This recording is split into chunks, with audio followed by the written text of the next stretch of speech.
सभी को जय भीम। दोस्तों, हम लोगों ने आर्टिकल 9 तक पढ़ लिया था। आज आर्टिकल 10 पढ़ेंगे। आप लोग बस मेरे साथ ऐसे ही बने रहिए। मुझे भरोसा है कि मेरा बताया हुआ हर आर्टिकल आपके माइंड में सेट हो रहा होगा।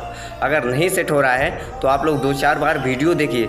मैं दावे के साथ कहता हूं कि आपके माइंड में सेट हो जाएगा।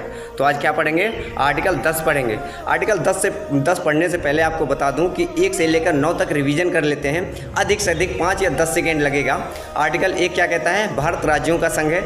आर्टिकल 2 क्या कहता है कि संसद विदेशी राज्यों को भारत में मिला सकती है। आर्टिकल 3 क्या कहता है? एक राज्य से दूसरा राज्य बनाया जा सकता है, उसके नामों में परिवर्तन किया जा सकता है, उसके सीमाओं में परिवर्तन किया जा सकता है।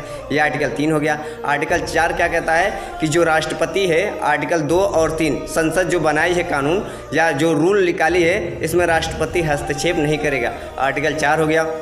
आर्टिकल 5 क्या कहता है? नागरिकता क्या है? नागरिकता से संबंधित, मतलब स्टार्टिंग से नागरिकता, प्रारंभ से नागरिकता है ना। आर्टिकल 5 हो गया। आर्टिकल 6 क्या कहता है कि पाकिस्तान से भारत आए हुए लोगों की नागरिकता। आर्टिकल 7 कहता है कि भारत से पाकिस्तान जाने वाले लोगों की नागरिकता, मतलब जाकर वापस आए हैं ना, उनके लिए भी नागरिकता आर्टिकल 7 में है। आर्टिकल 8 में क्या है कि आप विदेशों में कहीं भी भ्रमण कीजिए, घूमिए, तभी भी आपको भारत नागरिकता दे देगी। ऐसा नहीं है कि आपकी नागरिकता छीन लेगी। और वहाँ पर अगर बच्चा आपका पैदा होता है तो उसको भी नागरिकता मिलती है। ये आर्टिकल 8 में है। आर्टिकल 9 क्या कहता है?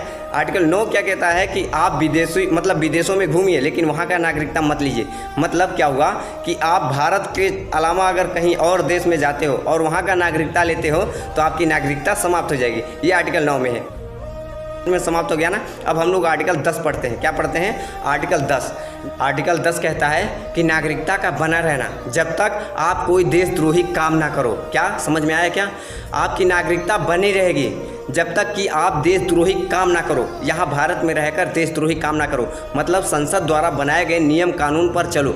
अगर उसके खिलाफ चलते हो तो आप देशद्रोही हो जाओगे और आपकी नागरिकता जो है छीन ली जाएगी। मतलब फॉर एग्जाम्पल के तौर पर मान लीजिए कि आप भारत में रह रहे हो और चीन और भारत से लड़ाई होगी और आप यहाँ पर चीन की गुणगान गाते हो, हमेशा उसकी तारीफ़ करते हो, हमेशा उसकी जयकारा लगाते हो, तो आपकी संसद क्या करेगी? भारत की नागरिकता आपकी छीन लेगी और आपको पागल खाना में भेज देगी। समझ रहे हैं ना? जैसे कि आप पाकिस्तान से हमारा झगड़ा छिड़ा है और वैसे भी छिड़ता रहता है हमेशा, और उससे हमारा झगड़ा छिड़ा और काट मार बहुत कुछ हुआ, खून खराबा हुआ, और आप यहाँ पर आकर उसकी तारीफ़ कर रहे हो, जयकारा लगा रहे हो, पाकिस्तान ये है वो है, तो आपकी नागरिकता छीन लीजिएगी। मतलब क्या?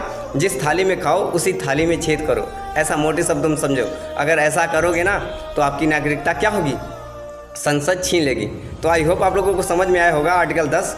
कल हम लोग आर्टिकल 11 पढ़ते हैं। ऐसे ही मेरे साथ बने रहिए, हर एक आर्टिकल आपके माइंड में सेट हो जाएगा, है ना। जय भीम।